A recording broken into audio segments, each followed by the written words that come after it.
Opa! Bem-vindo ao terceiro episódio do Postcast. Hoje a gente tem um convidado para lá de especial. A gente vai trocar muita ideia sobre marketing digital. Então você que está querendo saber mais sobre esse mercado, fica aqui com a gente até o final, tá? Vai ser para lá de especial.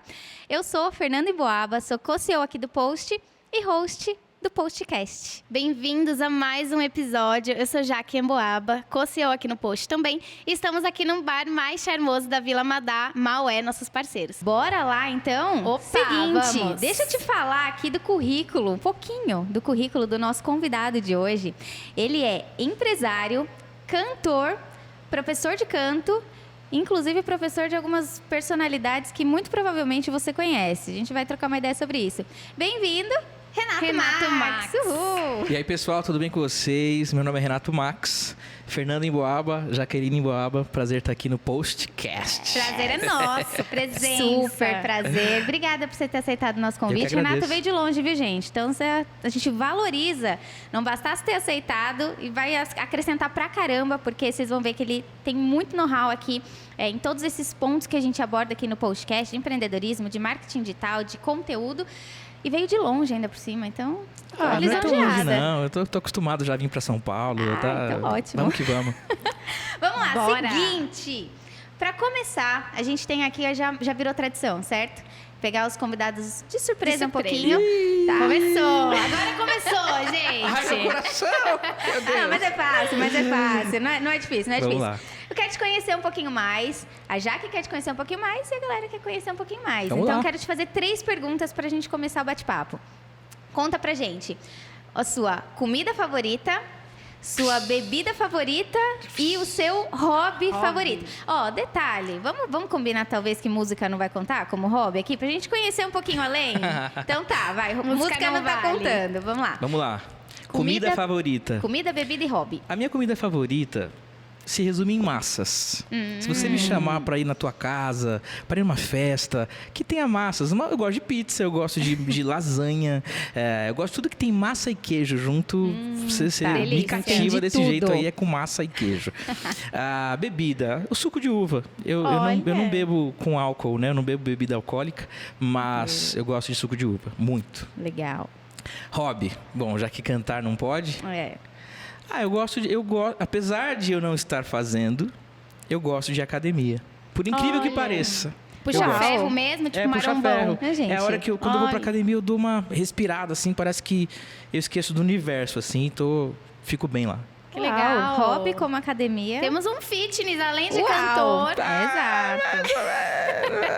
Tô devendo. Não, tem academia como hobby, tá contando como fitness, vai. Eu tô devendo a minha ida na academia. Faz um tempo já que eu não vou. Faz um tempo, mas 2 dias. Faz uns 2 meses. Entregou Esse o ano jogo. eu não fui ainda. Entendi, tá. Então não deu, tá dando 2 meses, vai, mas beleza. Então vamos lá, ó. Seguinte, quero que você comece comentando um pouquinho, contando um pouquinho pra gente como que começou a tua carreira na música. Gente, Renato é cantor, é professor de canto e empresário, empreende na música. Mas como que começou isso? Você desde sempre cantou? Começou cantando onde? Como começou a sua história com a música? Eu comecei cantando na igreja quando eu tinha, sei lá, 5, 6 anos. Eu tenho algumas memórias da minha mãe me levando para a igreja para assistir os ensaios do coral. Legal. Então eu ia assistir os ensaios do coral da igreja lá. Minha mãe cantava contralto. Olha. E eu ficava assistindo e eu gostava, sempre gostei de música. O meu pai, por outro lado, meu pai nunca foi cristão. Mas em casa a gente sempre ouvia um samba. Sempre ouvia samba rock. Meu pai gostava daquelas músicas americanas antigas, tipo Marvin Gaye, Michael Jackson, Uau. The Temptations, Aretha Franklin, entre muitos outros. Eu cresci ouvindo esses 2 tipos de música. A música sacra da igreja e a música, o samba, o pop R&B dos Estados Unidos. E a minha cultura musical foi isso. Até os meus 11 anos de idade, eu nunca tive acesso a nenhum profissional da área da música. Então eu não sabia o que era... Eu nunca tinha visto de perto um instrumento como o piano, por exemplo. Então eu não sabia nada de música. Nada. Era um zero à esquerda. Tanto que no meu primeiro teste, de 11 para 12 anos de idade, fiz um teste para um quarteto de meninos. que se chamava Blackness Boys. Da igreja, esse Que era grupo da igreja, também? era da Eu igreja. sou dessa época, hein? Eu Só que não ouvia. era interdenominacional, né? Era uma parada um pouco free. Pra época já era Moderninho. moderninho. E eu lembro que quando eu fiz o teste, o diretor do grupo, o produtor do grupo, ele me ouviu cantar e ele falou assim: Renato, cantar você não canta. Olha, Mas primeiro não. Se você quiser vir aqui assistir os ensaios sem compromisso, você pode vir. Por quê? Porque ele quis me incentivar a assistir os ensaios. Na época tinha uma aula de canto lá também. E eu não tinha condições na época de pagar uma aula de canto. Então, ele falou, você não canta, mas se você quiser vir acompanhar aqui, você é bem-vindo, pode vir. Legal, deu abertura, pelo menos é pra te inserir nesse universo musical. E aí foi assim que eu comecei, né? Assim, com uma coisa um pouco mais séria. Porque uma coisa é você ir na igreja e cantar umas músicas. Outra coisa é você se dedicar para algo que você vai gravar, um CD, ou que você vai entrar no estúdio. A preparação é diferente. E eu virei cantor nessas, de começar a me preparar para algo. E não te desmotivou esse primeiro não? Porque, de certa forma, foi um não. Falou, você não canta, né? Já você fala, então tá bom, não quero você mais. Não canta. Ó, na minha casa, minha mãe sempre me ensinou a ser muito pé no chão com as coisas. Então, eu meio que sabia que eu não cantava. Então, apesar de ter me machucado, eu fiquei meio triste, né? Fiquei chateado, meio dolorido. Eu assumi a responsabilidade do não saber. Então, eu falei, realmente, dói ouvir, mas eu não sei. Então, já que ele me deixou vir para os ensaios, vai ter que me engolir, porque eu vou vir Olha, agora. que legal. E eu comecei a assistir os ensaios. Eu assisti os ensaios do Blackness Boys. Primeiro, eu assisti por 8 meses. 8 meses, caramba. E aí, nisso, eu não podia abrir a boca para cantar. Se eu estivesse no cantinho ali, eu cantasse alguma coisa mais alta, eu lembro que eu tomava bronca. O produtor, ele olhava para mim e ele falava...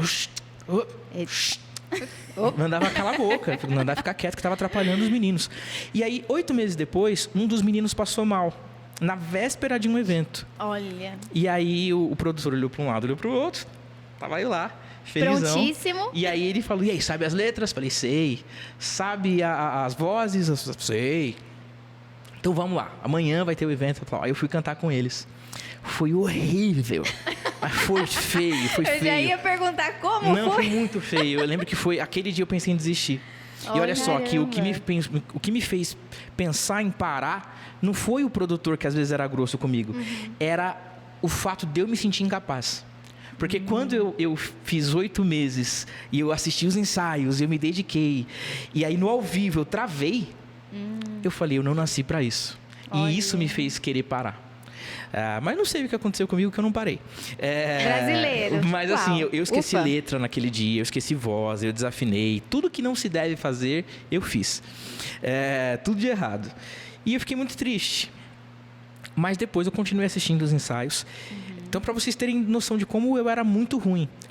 Eu assisti os ensaios, somando os 8 meses, mais o próximo período, eu fiquei 2 anos e meio apenas assistindo os ensaios. Nossa, Então, que dedicação. Eu entrei no quarteto... Eu comecei a assistir os ensaios de 11 para 12 anos e eu fui entrar no quarteto dos 14 para os 15 anos de idade. Então, esse meio tempo de quase 3 anos, 2 anos e pouco, eu fiquei só assistindo os ensaios. E nesse período, assistindo, você estudava, começou a fazer aula, Sim. a parte também? Na verdade, os ensaios eram com um cantor chamado Tom Carf. Ah, legal. E o Tom dava aulas pra gente. Inclusive, gratidão eterna pro Tom Carf, que sempre me tratou muito bem, sempre foi muito paciente. Naquela época, o Tom estava começando também. E ele sempre me chamava de canto, por mais que o produtor às vezes não gostava que o Tom desse uma atenção para mim, porque às vezes o Tom dando uma atenção para mim deixava de dar atenção para os meninos. E o produtor pagava para o Tom dar aula para os meninos. Entendi. E como não era do quarteto, eu era um cara que estava ali porque o produtor deixou eu assistir os ensaios. Então eu não podia assim tomar muito tempo do ensaio. Então, só que no final sempre o Tom me dava uma moral, falava, não, vem aqui, me mostra aqui o exercício, canta aqui pra mim, deixa eu ouvir. Então isso me marcou muito, sabe? Porque ele não precisava ter feito isso. Ele fez porque ele quis fazer. Então foi dessa forma, eu fui assistindo os ensaios, ensaiando de tabela e fazendo as aulas também todo esse período. Entendi. E beleza, passou 2 anos e meio, aí você entrou no quarteto. Sim. Mas e de entrar no quarteto para efetivamente engatar numa carreira como cantor? Bom, ninguém dorme num dia e acorda no outro cantor, né? Acho que nada na vida é desse jeito. Verdade. A menos que você seja uma pessoa muito obstinada, né? Que eu já vi histórias de pessoas adolescentes que falavam, não, eu sou isso aqui. E vai pra cima. Não, eu sempre fui um cara muito inseguro, muito medroso. Aquela coisa da cultura que dos nossos pais, não sei como eram os pais de vocês, mas os meus pais, é aquele amor medroso. Então, ó, não faz isso aqui porque pode dar errado. Era meio pessimista. Então, eu sempre tive um pouco dessa insegurança. Então, até os meus 20 anos de idade, se alguém perguntasse pra mim, você canta? Eu falava, não sei, eu gosto. Até os 20 anos? Até os 20, Olha, até um pouco mais ainda, eu acho. Até os meus 20 anos, se alguém perguntasse, você dá aula de canto? Você é professor? Eu não tinha coragem de falar que eu era professor. Eu falava, eu já fiz a aula, então eu ensino o que eu sei. E era uma coisa meio enrustida, sabe? Então, eu era um cara muito inseguro nesse aspecto. Então eu comecei a cantar lá com o quarteto e a gente gravou o primeiro CD, eu tinha 14 anos. Quando a gente entrou no estúdio, o CD com a gente gravou um CD. Legal. E aí foi o primeiro grupo assim que eu tive oportunidades. Né, oportunidade de entrar no estúdio. Na época, o Raiz Coral participou do nosso CD. Legal. Na época, eu via o Leonardo Gonçalves gravando perto da gente, porque a gente participava de umas coletâneas musicais, de uns eventos, de uns shows por aí. E eu tive a oportunidade de viajar o Brasil todo com esse quarteto. Que legal. Fiquei nesse quarteto dos 14 aos 18 anos. Então, nesse período, eu acho que eu fui me convencendo de que eu era cantor e de que era isso que eu queria fazer. Só que isso me trazia muitas inseguranças, porque na parte financeira, né, a gente não tinha um respaldo, que a gente não ganhava um salário para fazer isso. A música é muito difícil aqui no Brasil. Às vezes né? o produtor dava uma caixa de CD pra gente e falava, tá aqui, se vira aí. Você vendeu CDs bem, senão... Né? Então era mais ou menos assim. Então, aos 16 anos, eu entrei num curso de técnico em informática. Aí eu me formei nesse curso, fiz 2 anos de técnico em informática. Na época, mexia com HTML, mexia com desenvolvimento de site. De tecnologia. E engraçado que, na época, isso não fazia sentido nenhum pra mim. Eu fiz porque meu pai queria que eu fizesse. Né? Por então, respaldo financeiro. Meu pai falava, legal esse negócio de música aí, mas faz aqui esse curso aqui. É um plano B, fui né? E fiz. E alguns anos mais tarde, eu montei meu primeiro estúdio. E eu sempre estive ligado com a informática. Sempre, sempre, sempre. E mais tarde com marketing digital. Mais ainda. Não tem jeito, né? Não, aí vai embora. Deu match. Agora me conta uma coisa. Como que foi, então, essa transição entre sou cantor, que já foi um processo super difícil, assim, interno mesmo, né? Pelo que você está me contando.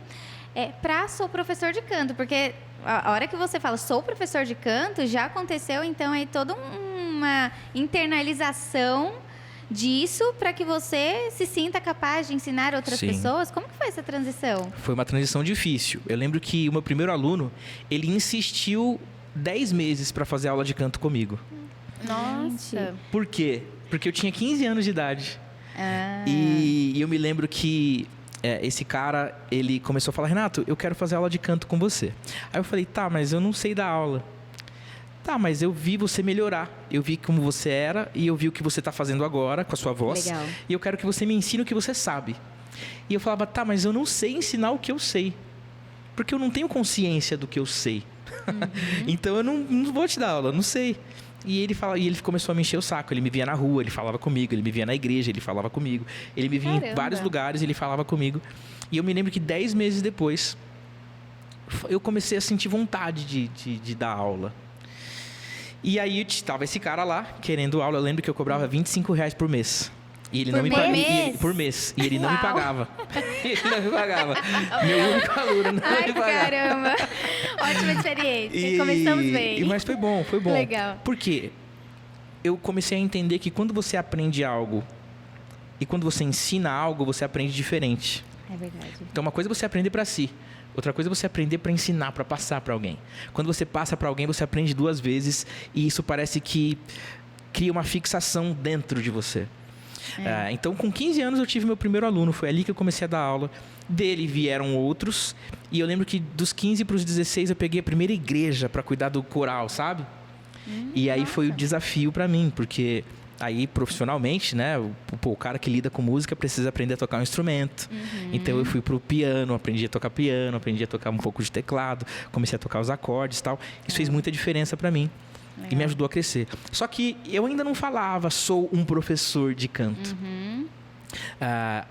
Eu tinha aquela insegurança de que, pelo fato de eu não ter tido uma faculdade, não ter tido uma formação, eu não podia bater no peito e dizer sou professor de canto. Eu já tinha estudado quase um tempo de uma faculdade, porque eu tinha feito com tom dos 11 aos 14, dos 12 aos 15, eu fiz 3 anos de aula com tom.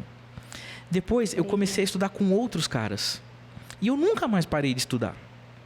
Só que eu só fui entender nos meus 21 anos, mais ou menos, que eu já tinha uma bagagem de 10 anos. Pois E que isso valia de alguma coisa.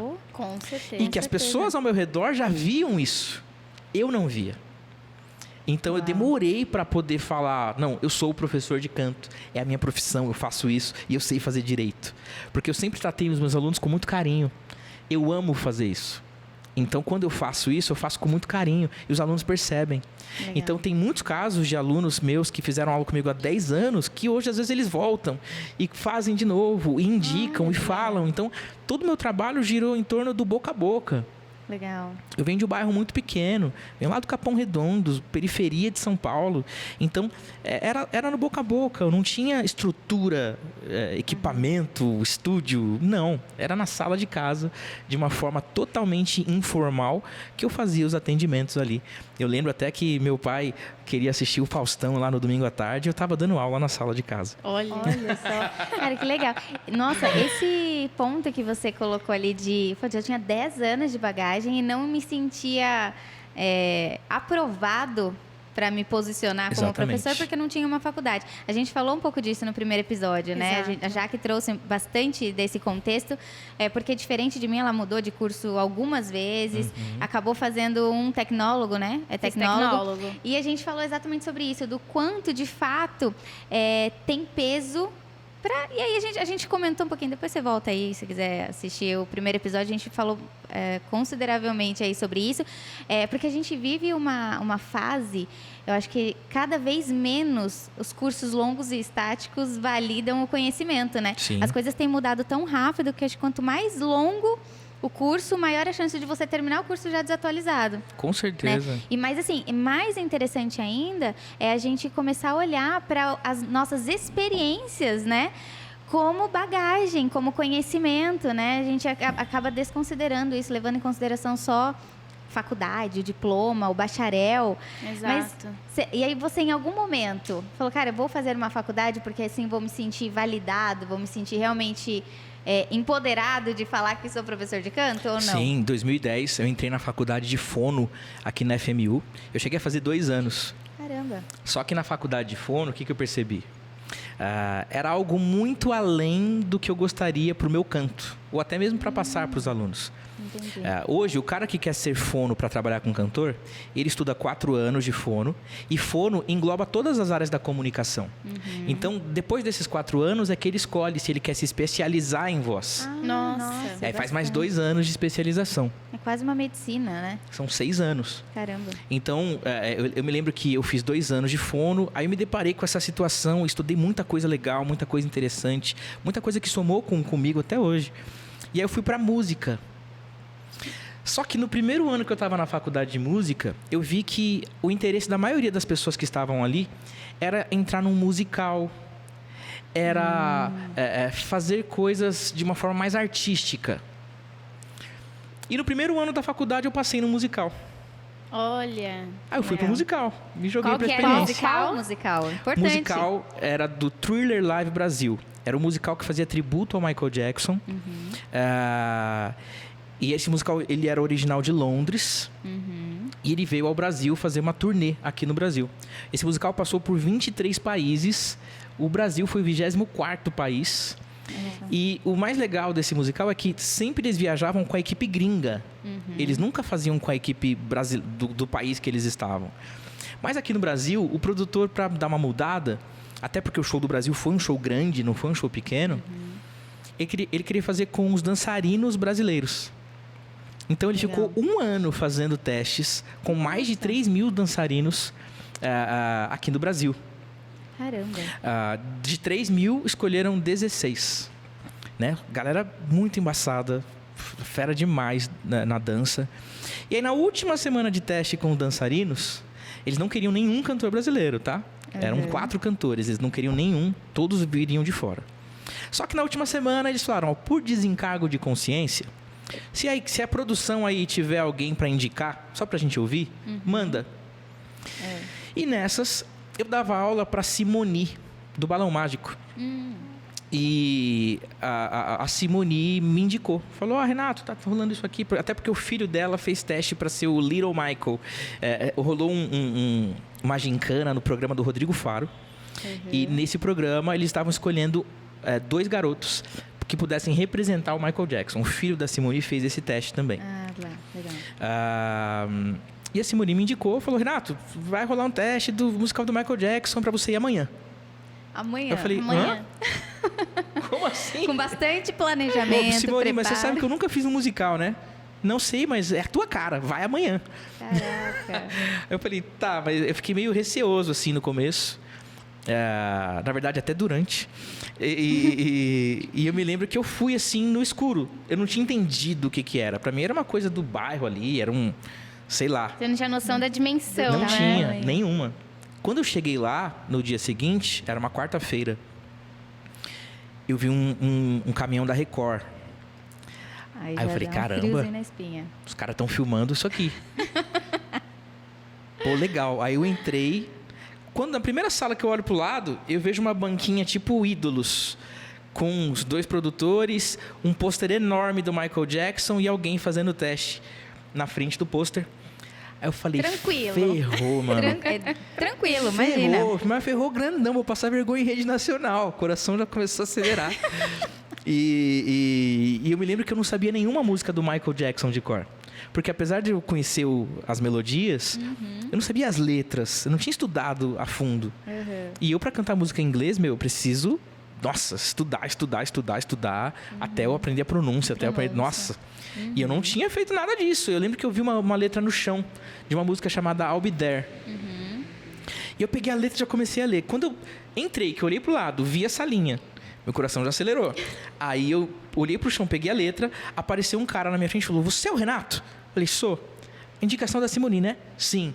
Vai entrar daqui 10 minutos. Falei, Tenho 10 minutos. Tenho 10 minutos pra decorar essa letra. legal. Aí eu comecei a ler a letra ali, mas não deu. Chegou a minha vez e eu me lembro que os produtores do musical tinha 2 produtores e um intérprete. E aí eles perguntaram meu nome, os caras muito gente boa, me tratando super bem. Ótimo. A produção brasileira era mais mala do que a equipe gringa. A equipe gringa era muito gente boa. E aí eu lembro que os caras sorrindo pra mim, e aí, você tá bem, tal, pô, respira fundo, você veio de onde, tal, ali pra amenizar o momento de tensão. E aí eles falaram, você conhece alguma música do Michael Jackson? Aí eu falei, eu conheço, assim, as melodias, mas eu não sei cantar nenhuma. Eu não sei o que o intérprete traduziu pra eles, que eles cascaram o bico, eles começaram a rir. Mas riram. Gente, você veio fazer o teste do Michael Jackson e não sabe nenhuma música do Michael Jackson. tá certíssimo. E deram risada e eles foram pro YouTube, pegaram um computador, eles viravam o computador pra mim e falavam, você conhece essa? E eu falava, não, eu já ouvi, mas eu não conheço. E aí eles falavam, bom, a gente precisa te ouvir, canta alguma coisa aí. E o meu teste foi cantando Larará. Eu cantei lá, lá, lá, lá, lá, lá, lá. Cantei lá, lá, lá. Gente, olha E aí, eu lembro que quando eu comecei a cantar lá, lá, lá, o pessoal da produção brasileira virava a cabeça pra baixo assim e falava... Meu Deus. Pessoal em desespero. Pessoal chateado. Mas vai entender. Os produtores gostaram. E aí... Uau. Isso era uma quarta-feira. Eles falaram, a gente gostou de você. A gente gostou, a gente achou que você tá no perfil do espetáculo, a gente gostou da sua voz. O inglês você pega depois e tal. Mas a gente vai mandar um kit ensaio no seu e-mail, a gente quer que você volte amanhã. Aí eu fui pra casa, quando eu cheguei em casa tinha 6 músicas em inglês no meu e-mail pra ouvir. Pra decorar pro dia seguinte. Eu decorei a melodia de todas, mas não decorei a letra de nenhuma. Aí eu voltei no dia seguinte, com as letras todas na minha mão. E eu lembro que eu comecei a cantar as músicas com a letra na mão. E eu lembro que os produtores levantavam, pegavam as letras da minha mão, falavam, não esquece o inglês, canta Larará. E eu cantei... Continua no Larará, vai. Larará. Devia ter uma coisa Caramba. linda meu inglês. E aí, eu cantei as 6 músicas no dia seguinte com Larará. E eles ainda não me passaram. Eles falaram, ó, hoje é quinta-feira. A gente quer que você volte na segunda. E venha de novo. Só que no final daquele dia, a produção brasileira grudou em mim. Porque eles falaram, ó, Renato, eles não mandaram ninguém voltar. Só você. Caramba. Então, pelo amor de Deus, estuda esse negócio. Faz o Larará. Aprende esse negócio, não sei o quê. E eu Chega, lembro que eu chega de viajei no final de semana com Raiz Coral ainda pro Rio de Janeiro. E eu fui ouvindo as músicas, pegando as letras e tal. E na segunda-feira, eu já estava um pouco mais firme, já tinha a letra um pouco na cabeça, mas ainda cantei com Larará. As 6 músicas. Naquele dia, o produtor foi no piano, tocou comigo as músicas e tal. Olha. E no final do teste, ele já falou, ó, parabéns, você passou no teste. A gente não esperava que a gente legal. fosse pegar alguém aqui do Brasil para cantar. Então, se dedique, pegue firme. Eles vieram com uma pastinha assim, ó. Isso era no final de 2012. E eles vieram com uma pastinha e falaram, ó, aqui já tem o seu ano de 2013 inteiro. Você vai fazer aula de teatro, aula de dança, aula de inglês, aula de canto. E foi muito bom para mim. Uau. Foi assim, incrível. E a galera bancou isso tudo pra Musical, te preparar bancou pro tudo, musical. até coach de finanças tinha. Caramba. Nossa. É, que legal. foi muito incrível. Que Então a massa. produção dos caras é muito completa porque os caras se preocupam com o artista, sabe? Eles têm um respeito muito grande pelo artista. E assim foi. Então eu lembro que dali eu já comecei a ficar ansioso. Né? Essa sensação foi de ansiedade quando você porque- recebeu a notícia? Porque assim, ó, eu me sentia incapaz. Acho que tudo começa no teu Na psicológico. mente, né? Se você é uma pessoa segura de si e você fala, não, eu vou dar conta, eu vou fazer, ok. Mas pra mim, os caras tinham cometido um equívoco ao me passar o teste. De verdade. Ai, Eu falava, meu mano, Deus. eu vou Mas fazer, incrível, o que que eu tá vou fazer o acontecendo? musical do Michael Jackson, tá? Mas tem que dançar. Se tiver que bater palma e cantar ao mesmo tempo, eu não vou conseguir bater palma. Eu muito duro, muito travado. Curioso, né? Porque as Gente. pessoas tinham uma imagem de você que você não tinha de você mesmo, né? Nossa, mas o tanto que os produtores falavam isso pra mim várias vezes, né? Então eu lembro que na estreia do musical, pensa, a estreia do musical foi fechada pro elenco da Rede Globo lá no Rio de Janeiro, no Citibank Hall, num lugar muito legal. Nossa. Quando eu ponho a cara assim por trás da coxia, que eu olho, eu vejo a Bruna Marquezine. Agora quando foi eu, sério, hein? Tranquilo. quando eu sem- vejo uma sem- galera que eu cresci assistindo na TV, meu Nossa. coração quase salta da minha boca. Por quê? Porque eu era o mestre de cerimônias, eu entrava falando algumas coisas como apresentador, como eu era o único cantor brasileiro. Então, ele sempre sobrava pra mim essa parte das falas. Então, a parte que mais me deixava inseguro eram as falas. E aí eu voltava, me trocava e voltava cantando, voltava, me trocava, falava, voltava, me trocava, cantando. E eram 33 músicas, 2 horas de Nossa. espetáculo. Durante o musical eu perdi 18 quilos. Caraca. Pra vocês terem uma Nossa, noção. gente. Era muito puxado. 18 Em 8 meses de espetáculo, eu só não fiz 3 shows. Eram 7 shows por semana. Então era um show na quarta, quinta, sexta, 2 no sábado e 2 no domingo. Era muito Nossa, puxado. super. Muito puxado. Então, só que a equipe era muito profissional. Era tudo muito ensaiado.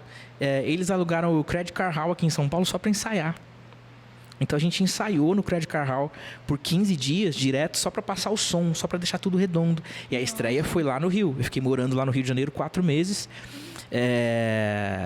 E foi um tempo muito bom. Foi um tempo de muito crescimento. Muito crescimento. Ali eu pude vivenciar aquela parada de que quanto mais você repete a mesma coisa, melhor você fica.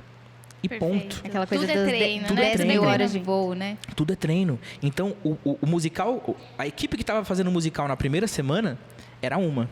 A equipe que estava fazendo o musical um mês depois já era outra. E a equipe que estava fazendo o musical 5 meses depois já era outra. O entrosamento, as brincadeiras, era muito outro. Então, foi muito mágico poder ter vivido aquilo. Foi muito legal. Nossa, que legal. E vale ressaltar que eu assisti a apresentação aqui em São Paulo, no Crédito Carral, e realmente foi um negócio totalmente de outro mundo. Você também foi, né, Jaque? É verdade. Emocionante. Não, foi legal. incrível. O musical como um todo, assim, você percebe a magnitude do que os caras trouxeram, né? Tudo, toda a experiência, do começo ao fim. A gente, foi quanto? Você falou 2h30 de show? 2 horas. Porque pra mim 2 horas. levou 15 minutos, assim. Você ficava vidrado, foi muito incrível. Mas, ó, falando do encorajamento ainda, eu acho que eu comecei a me sentir capaz na 3ª semana de ensaio. Olha só que loucura. Por quê? Porque os ensaios eram das 9 da manhã às 9 da noite. Caramba. E eu nunca na minha vida tinha me submetido a um ensaio tão extenso quanto esse. Os ensaios que eu estava acostumado era coisa de 2 horas, 3 horas no máximo, já acabando com risadaiada no final. Lá não. Então, das 9 da manhã, a gente vai ter um momento que eu vou ensaiar a pronúncia, vai ter um momento que eu vou ensaiar a performance, vai ter um momento que eu vou ensaiar as vozes, vai ter um momento que eu vou ensaiar a posição do palco. Então, das 9 da manhã às 9 da noite, quando chegou na 3ª semana de ensaio, nós ensaiamos 30 dias. Né, para fazer o musical. Isso que me deixou nervoso também. Porque quando eu falou, passou no teste, era o mês de setembro. Aí eu tava parecendo aquele moleque ansioso, pegando o celular e ligando pra produção todo dia. Mas e aí, não vamos ensaiar? Tá, mas e aí, não vamos ensaiar? Tem que ensaiar. Acho que eles bloquearam meu número lá, porque de tanto que eu liguei. Não vamos ensaiar. Eu tava preocupado, porque eu tinha inglês pra pegar, tinha passinho, tinha isso, tinha aquilo. Eu fiquei muito preocupado. E eu me lembro que no dia 7 de janeiro de 2013, eles mandaram uma mensagem falando, a gente vai começar a ensaiar dia 20 de janeiro. E eu pensando, caramba, mas eles falaram que o musical começa no comecinho de março. Eles vão começar a ensaiar só agora? Não, mas tem alguma coisa errada, não é possível. Por quê? Porque eu não conhecia a estratégia de você imergir numa coisa. Então, quando você faz uma imersão em algo, você cresce muito mais rápido. E eu pude viver isso. Eu acho que aí eu comecei a acreditar em mim. Quando eu cheguei na 2ª, 3ª semana, que eu estava com o inglês na ponta da língua, que eu estava com os passinhos já meio que acontecendo, meio decorados, que eu estava decorando as falas que eu tinha, eu olhei assim e falei, caramba, acho que vai rolar. Caraca, sabe? Foi ali na 3ª semana, mais ou menos. Aí teve mais uma semana inteira e aí foi a estreia do musical no Rio de Janeiro. Nessa estreia veio um cara chamado Adrian. O Adrian, ele era amigo pessoal do Michael Jackson, que inclusive o Michael opinou nesse musical também, em relação ao que ele gostaria que tivesse no palco, a disposição das coisas e tal. E o Adrian veio de Londres para o Brasil para assistir essa estreia. E eu fiquei muito feliz, porque no final ele veio falar comigo e ele veio falando inglês. E eu falei, calma aí. Chamei o intérprete. Aí ele ficou de cara, porque ele falou, você é brasileiro? Cara, a sua pronúncia tá perfeita. Legal. Eu fiquei... Agora sim. Já entendi de onde vai começar. Não, quem me dera. Eu demorei o tempo pra ficha cair, assim. Mas foi muito importante pra mim. E me ajudou a viver essa mudada de chave, sabe? Da minha cabeça. Isso é muito importante, porque o que você está dizendo é que a confiança vem da preparação. Com certeza. E isso é muito importante. Lógico que entendam que ele passou um período se preparando para colocar em prática. Não ficou nessa preparação eterna sem sair do lugar. É que o cara que não confia, ele fica com medo de se preparar. Porque ele fala, eu vou fazer isso, não vai dar em nada. Então ele não se prepara. E aí vira um ciclo de autossabotagem. Então, o meu escape foi a preparação, sem dúvida alguma. Quanto mais eu treinava, mais eu olhava para mim e falava, caramba, eu acho que eu consigo. Preparação muito com legal. Data para começar, né? Você tinha ali uma meta muito clara de data para início. E agora você tem X tempo para se preparar. E aí essa imersão fez toda a diferença. Isso é muito importante, tá, gente? Porque a gente fala aqui de vir para o digital e eu participei de um evento nesse último final de semana e conversando com uma das meninas que foi lá assistir o evento, ela estava falando exatamente isso. Cara, eu não me sinto preparada, eu fico pensando que eu preciso ter... Eu falava que eu só ia começar a publicar quando eu tivesse um iPhone melhor. E aí eu comprei o iPhone e não fiz nada. E aí eu falei, não, mas para eu sentir que eu tenho que estar mais autoconfiante, eu vou fazer uma cirurgia plástica X. E aí fez a cirurgia plástica e falei, não, mas não melhorou minha confiança, eu preciso de outra coisa. Então, quer dizer, era o tempo todo uma busca por algo... Por um momento ideal, pelo momento ideal, pela perfeição. Aí a outra menina falando, Ah, não, mas para eu publicar, eu preciso ter uma foto profissional, uma foto, né?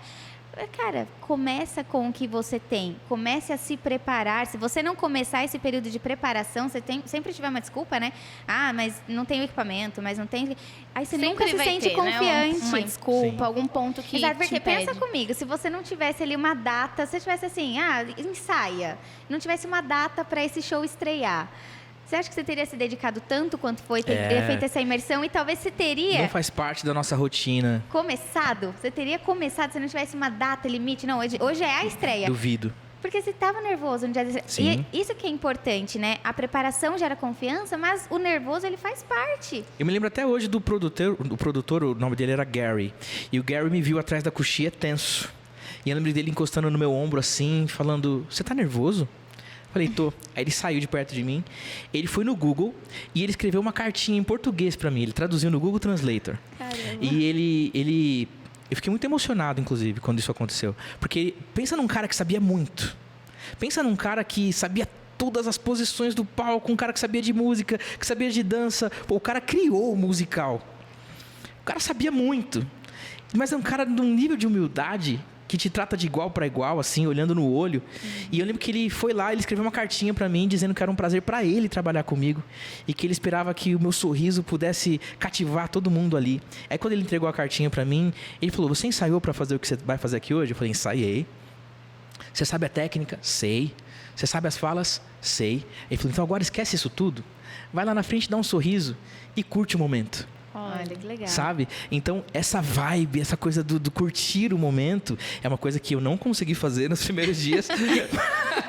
Vamos ser sinceros, vai. Nos primeiros dias não tanto. Mas, depois ali do primeiro mês, de espetáculo, é essa vibe que a gente começou a sentir, como equipe, inclusive.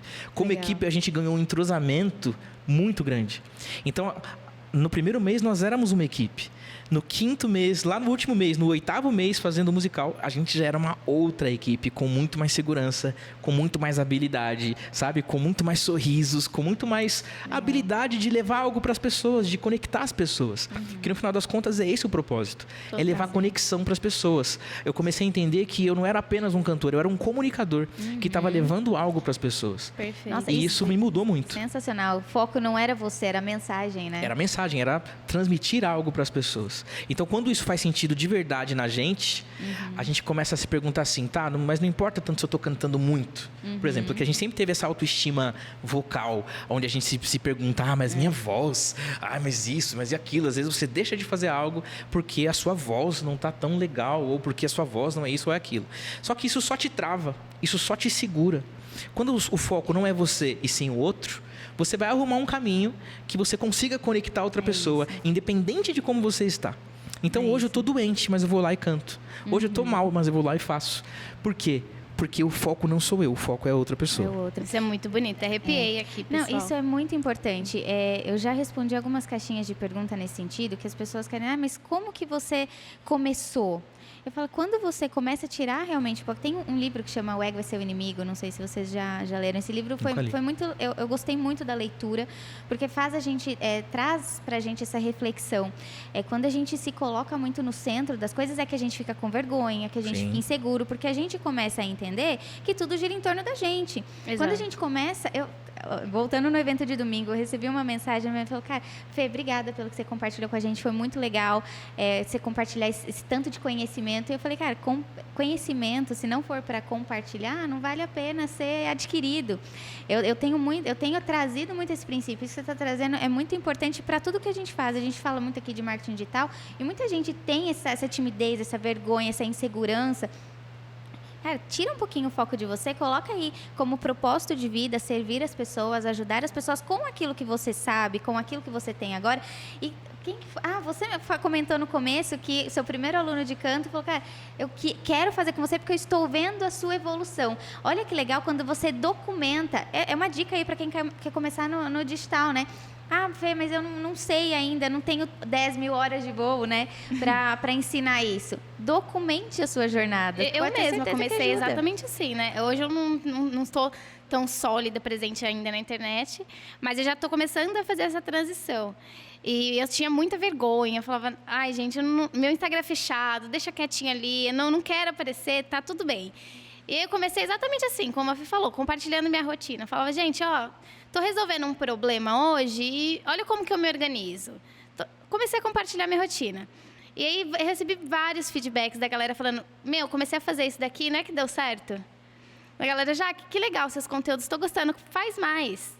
Sem pretensão, assim, de ganhar dinheiro com isso. O objetivo era, vou mostrar para as pessoas, tentar ajudar alguém aqui. Tem uma frase que me marcou muito, que me falaram uma vez, e eu posso dizer para vocês também, que Deus colocou em você algo que é especial e só você tem. É isso. Quando você acredita nisso e você entende isso te dá um up. Que você fala, poxa, peraí, eu tenho algo que só eu tenho. No meu jeito de ser, no meu jeito de falar, no meu dia a dia, nas experiências que eu vivo, nas pessoas que eu compartilho a minha vida, tem algo de único. E se eu não entender isso, eu vou viver uma vida fechada e egoísta, só no meu mundinho, sem compartilhar aquilo que de melhor Deus colocou no meu coração para compartilhar com as outras pessoas. Quando eu não compartilho, não faz sentido a vida. Exatamente. Ainda falando desse assunto de não acreditar em si próprio, de timidez, antes do musical, eu entrei no Raiz Coral. Uhum. Entrei com 18 anos no Raiz Coral. E foi numa época que eu saí do Blackness Boys, aquele primeiro quarteto. Saí justamente para procurar um emprego. Porque na música estava meio difícil. E aí eu saí do Blackness Boys numa semana. Numa semana seguinte, num domingo à tarde, eu recebi o convite para entrar no Link 4 e no Raiz Coral.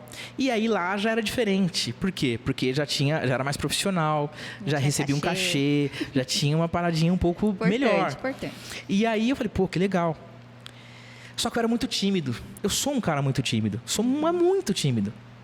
E aí quando eu entrei no Raiz Coral, eu olhava para os integrantes do coral e eu olhava para fulano e falava, nossa, mano, aquela pessoa ali é da hora, né, mano? Ela canta muito. E aquele ali, nossa, canta demais, mano. E aquele ali canta demais, mano. E eu sou um merda. Eu sou um bosta. Eu olhava para mim desse jeito.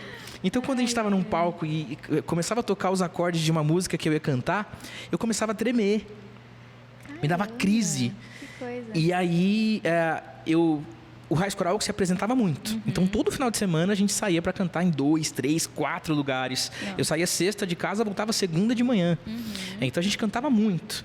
No começo, eu falava, bom, é falta de experiência. Eu vou me dar a oportunidade de viver a experiência. Só que passou 1 ano e eu não aprendi. Passou 2 anos e eu não aprendi. No 3º ano, eu estava quase em depressão. Por quê? Porque todos os eventos eu voltava frustrado.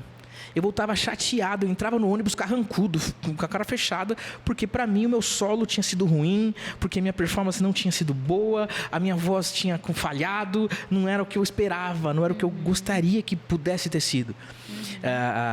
E isso me frustrava, isso me machucava. E teve um dia que eu cheguei no Serginho, que era o líder, e falei, Serginho, eu quero sair do coral. Porque aí eu chorei, fiquei mal. Tô mal, eu vou cantar, você tá percebendo, né? Que eu fico nervoso, eu fico tenso e tal, e eu fico chateado. Isso, assim, eu gosto muito de cantar e eu ensaio, eu era dedicado, sempre fui um cara dedicado. Mas não rolava por causa do meu psicológico. E aí o Serginho falou, Renato, você tá focando na coisa errada, cara. Como é que você pode chegar... Ele usou um exemplo do final de semana que tinha acabado de passar. É muito comum em evento de igreja... Né, para de repente você que está vendo não é de igreja nenhuma, é muito comum as pessoas passarem por uma espécie de transformação. Então é muito comum a gente descer do palco e vir alguém e falar, Renato, cara, graças ao que você cantou aqui hoje, eu decidi que eu vou largar as drogas. Caramba. Graças ao que você cantou aqui hoje, eu estou há 15 anos sem falar com meu pai e eu decidi que eu vou perdoar o meu pai.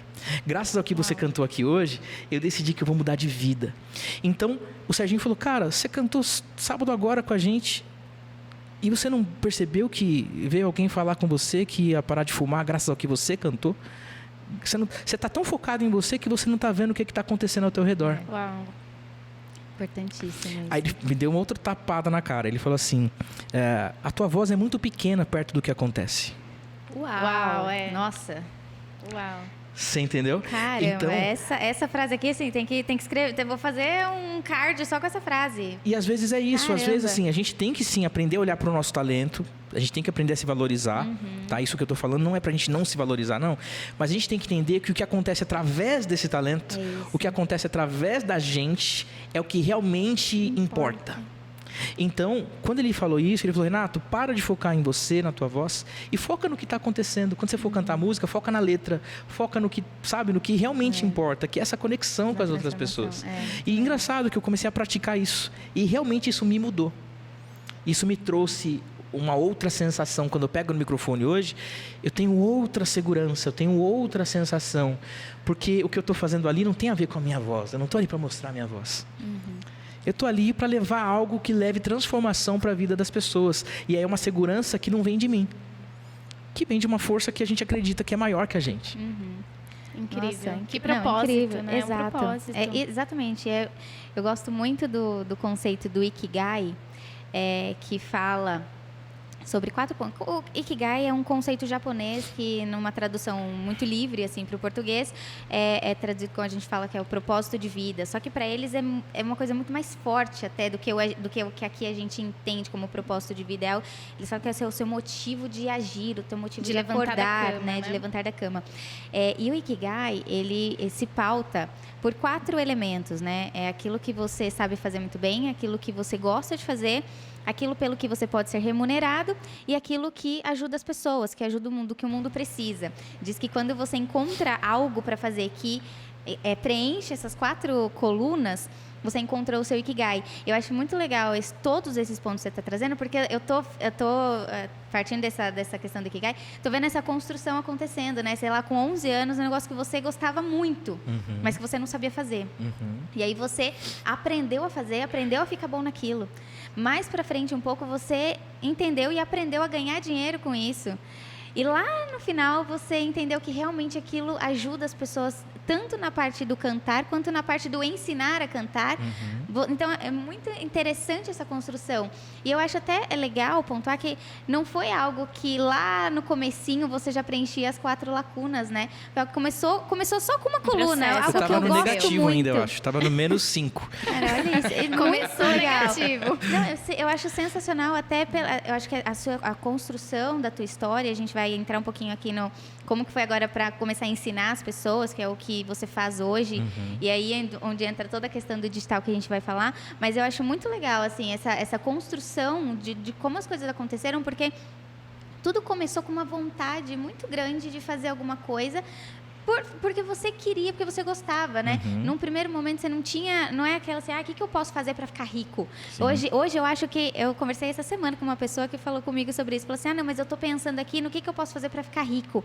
Eu falei, cara, dá um passo atrás, sabe? Curte o processo, ficar rico vai acontecer se o processo fluir da forma como tem que ser. E essa construção tá muito clara, assim, para mim. Olha que eu conheço o Renato há muitos anos, já ouvi vários trechos dessa história, nunca numa sentada, assim. E agora, ouvindo, estou enxergando muito claramente essa construção do quanto a tua vontade, o amor por aquilo que você estava fazendo, o propósito lá, original mesmo daquilo, foi fazendo esse processo acontecer e essa construção para você chegar onde você está hoje, né? Isso é...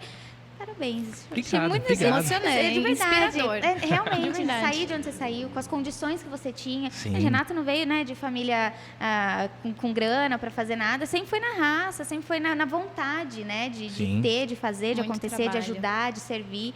Então, eu acho muito E incrível você isso. comentou agora há pouco sobre algo que eu também vivi, é rápido isso. Mas na época que surge o YouTube, o Orkut, né? A galera começa a postar vídeos na internet e a galera falava pra mim também, por que você não abre um canal? Eu sou muito lerdo, gente, mas muito lerdo, mas muito. Por que você não abre um canal? Porque eu não tenho uma câmera, um celular bom. Aí isso, eu também não tinha grana. Então eu trabalhei 1 ano pra comprar um celular. E aí, por que você não abre um canal? Porque eu não tenho luz. A pele, né, não fica legal, não sei o quê. Aí trabalhei mais um tempão pra comprar uma luz. Por que você não abre um canal? Porque meu celular ficou velho, eu tenho que comprar uma câmera. Aí trabalhei mais um tempão. Uma coisa da outra, né? Por que você não abre um canal? Parece zoeira, mas não é. Então foi desse jeitinho aqui mesmo, foi um tempão. Aí eu comprei uma câmera. Renato, por que você não abre um canal? Ah, porque não tem onde captar o áudio direito, então o cachorro da vizinha late, passa o carro na rua e não sei o quê. Eu arrumei motivos. Eu demorei 8 anos para entender que o que eu sentia era só medo. Caramba. 8 anos. E quando eu entendi que era medo, rolou uma frustração. Porque eu vi o tanto de coisa, o tanto de tempo que eu perdi. Eu olhei para trás e falei, caramba, eu perdi tempo porque eu tô com medo do que as pessoas pensam ao meu respeito. Eu tô com medo do que as pessoas vão falar se virem um vídeo meu e elas não gostarem. Aí o primeiro vídeo que eu postei, eu lembro que alguém comentou assim, que dentes horríveis. Agora pronto. Eu fiquei numa situação, mano. Mas... Putz, eu fiquei ruim. A internet pode ser muito cruel. Mas é. Não, mas é. Eu fiquei ruim.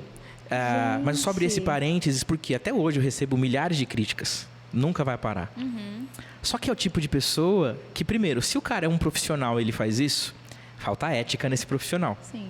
Já aconteceu de um profissional me chamar de canto, porque é meu amigo, porque é alguém que gosta de mim, e tá falando, Renato, cuidado com aquilo, ou não fala daquele jeito, ou, sabe, um conselho, ou uma crítica construtiva. Seus dentes são horríveis, ou sua cabeça é muito grande, ou, enfim, já sofri racismo na internet. Esse tipo de ofensa, que não é uma crítica, é uma ofensa. Uma ofensa. Quando eu vou ver o tipo da pessoa que é, eu vou ver que é alguém que não produz. Exatamente. Então não faz sentido você colocar a cara na internet e acreditar em alguém que não te conhece e você também não conhece. Não dê esse poder para quem você não conhece. O poder de confiar na opinião de alguém que vai te criticar é um poder que você dá para a pessoa. A gente não pode dar esse poder para qualquer pessoa. A gente tem que, em primeiro lugar, saber o que a gente é e o que a gente está fazendo ali. É verdade. Então, quando a gente sabe quem que a gente é e o que a gente está fazendo ali, a gente começa a dar esse poder só para um grupo seleto de pessoas. Então, escolha já. Se você vai começar a fazer algo na internet, escolha no dedo as pessoas de quem você vai ouvir críticas. E dessa forma você filtra. Quando alguém vem hoje e fala alguma coisa, pode até me incomodar, pode até ali, às vezes, ter um ruidinho, mas jamais vai me impedir de continuar fazendo, jamais vai me impedir de fazer de novo, jamais, sabe? Então, até hoje eu recebo muitas críticas, muitas ofensas, inclusive, em vídeos, em canal, no Instagram, em todos os lugares. Gente que passa só para falar assim, que lixo. E aí eu entro no perfil da pessoa, eu vejo que é uma pessoa que não produz. Né? Exato. Então não faz sentido você acreditar em alguém que não te conhece e que não produz nada. É isso aí a gente tem que levar para a vida. É verdade. Tem uma frase que eu gosto muito, que é da Eleanor Roosevelt, se não me engano, que fala que ninguém pode fazer você se sentir inferior sem o seu consentimento. É isso aí. Acho que resume bem isso. E quando a gente fala de internet, cara, se você não tiver muito... É lógico que a gente vai evoluindo nesse processo de autoconhecimento, de firmeza de propósito e tudo mais, conforme a gente vai fazendo. Não espere também você estar 100% confiante para começar, senão você não vai sair do lugar. Mas ter muita certeza do que você está fazendo ali, do teu propósito, da tua identidade. Acho que até mais do que do teu propósito, da tua identidade. Sim. Né? Porque por é uma mais combinação, né? O propósito e a identidade, elas caminham juntas. É isso. E eu acho que esse ponto que você está colocando, tem uma questão que vale a gente observar, que assim, se não me engano foi o Karnal, que eu acho que algum vídeo dele, eu falo que tudo é repertório, né? A gente acha que a gente está criando uma frase, mas na verdade é um compilado de várias coisas que a gente já ouviu na vida. E se não me engano, do Karnal, que fala assim, cara, alguém passa e te xinga, alguém passa lá no teu vídeo só para te xingar. Essa pessoa tá certa? Se ela estiver certa, eu preciso fazer algum ajuste. Tá ruim? A pessoa vai lá e fala, tá ruim.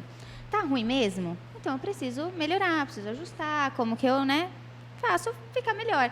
A pessoa está errada? Então não faz sentido nenhum. Então, de um jeito ou de outro, a gente precisa filtrar para que aquilo realmente não influencie, né? Se é verdade, eu vou ajustar. Se está errado, não faz diferença nenhuma. Isso é muito importante para quem vem para a internet. E vir para a internet, uma coisa que eu ouço muito, não sei se você ouve muito isso também. Pessoa assim, se for para postar uma foto e tal, até vai. Agora, ligou a câmera, aí, nossa, o pessoal tem uma paura de câmera. E não estou nem dizendo de câmera com todo esse aparato que a gente tem aqui. Fazer um story, alguma coisinha assim. A maldição do REC. Exato.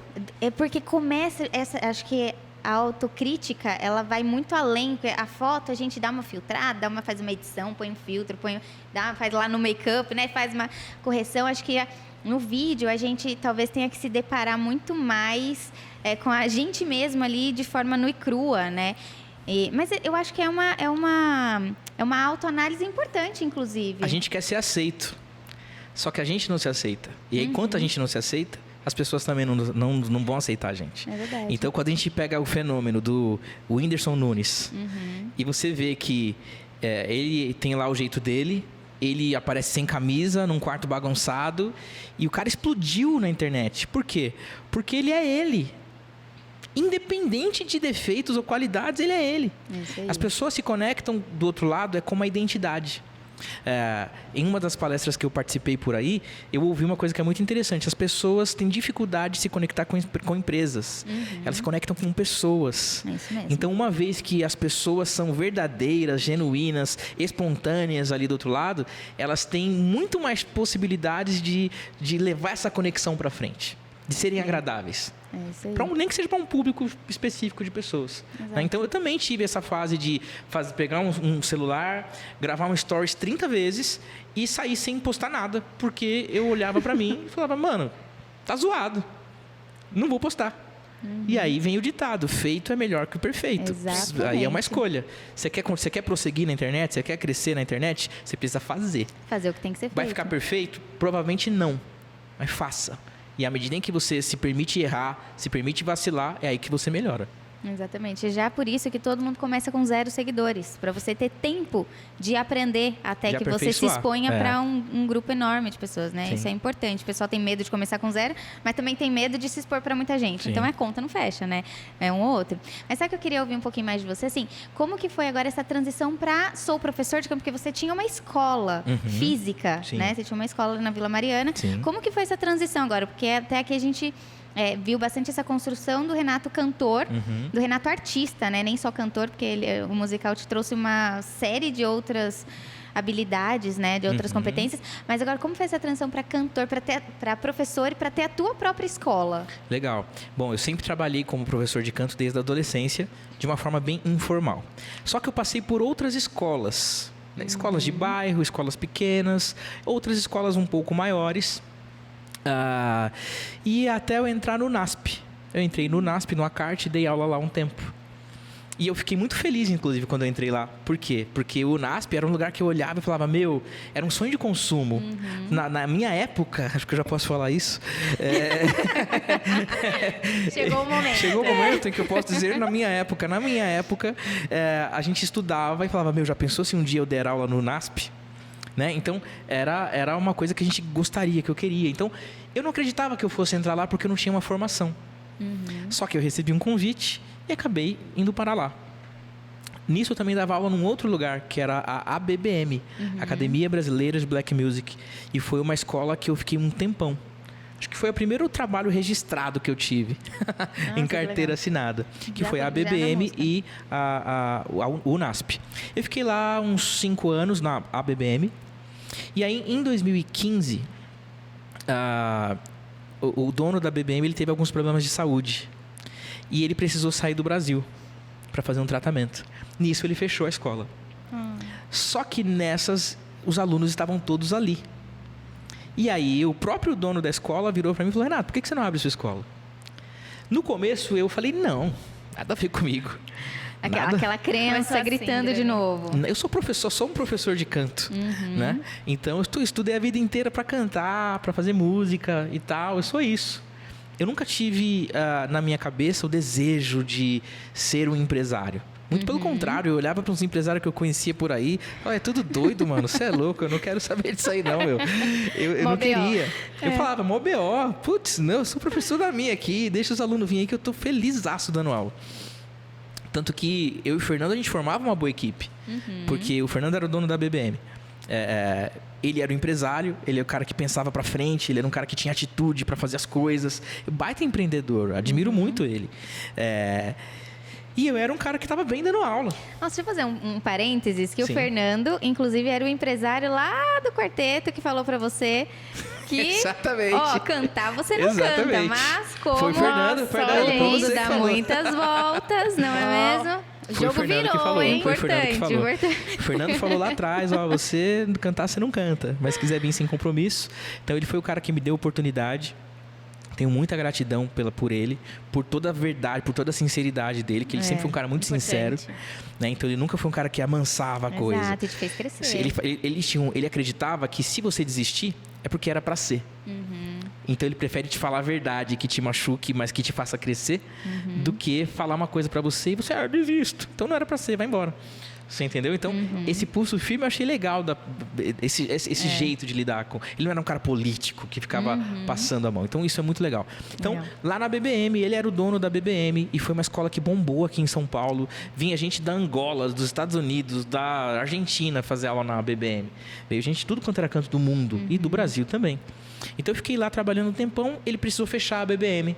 E eu me vi com um grupo ali de uns 50, 60 alunos. Nossa, bastante. E eu não tinha um lugar para atender, eu morava lá no Capão Redondo. E a escola era tipo ali no Paraíso, ali mais pro centro de São Paulo. E aí o Fernando falou, abre sua escola. Eu demorei mais ou menos uns 2 meses para me convencer de que eu abriria a minha escola. Mas assim, sem noção nenhuma de administrar um negócio, de divulgar um negócio, ou de tudo que relacionado à empresa. Minha parada era ser professor de canto. Mas a gente foi com a cara e com a coragem. Eu e a Sara, minha esposa, a gente se mudou do Capão Redondo para o centro de São Paulo.